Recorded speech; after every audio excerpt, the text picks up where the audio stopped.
Well, with the congressional crisis forestalled with this week's fiscal cliff deal, are America's small business owners relieved? Are they more optimistic? Well, every month, SurePayroll canvasses its tens of thousands of members, and they put out the Small Business Scorecard.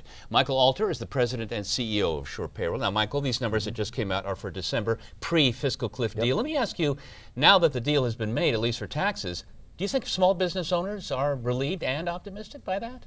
Well, I think they're absolutely relieved because there's a lot more money in the pockets of consumers, or at least there will be going forward, than what would have happened in the fiscal cliff situation. So I think they're relieved in the short term that there's more money to spend, that will be spent on Main Street, and that maybe we can see some more growth this year and hopefully more growth than we've seen in 2012. Now, with the sequestration, the debt limit ceiling that has to be raised and negotiated, those things hanging unresolved, how does that play with small business owners? So I think that's the second point of your question, are they optimistic? And I don't think they're as optimistic for the long term because I think they are concerned that we don't have a long-term fix for a lot of the challenges that we face right now. And those things in terms of the sequestration, which could reduce certainly spending, will be a big challenge for them, as well as some of the longer-term issues with the government deficit.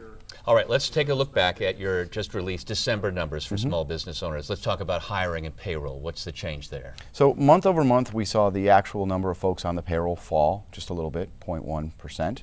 But we saw the average paycheck rise 0.1%. So I think that really shows you an economy in stagnation, where small businesses out there are really frozen and they were waiting to see what happened with the fiscal cliff, whether we went over it, how we responded to it. And so I think January we'll start to see a little bit of hiring coming into the new year with more certainty around what at least the tax rules are going to be going forward. But because of that optimism damper that you were just talking about, it's not going to be gangbusters in hiring or raises. No, I would not expect to see dramatic growth. I think you're going to be looking more in the 2 to 3% as opposed to some significant increase. Well, how about the optimism number for December? What did that look like? So the optimism number for December was 55%. So that's 1 and 2, glass is half full, glass is half empty.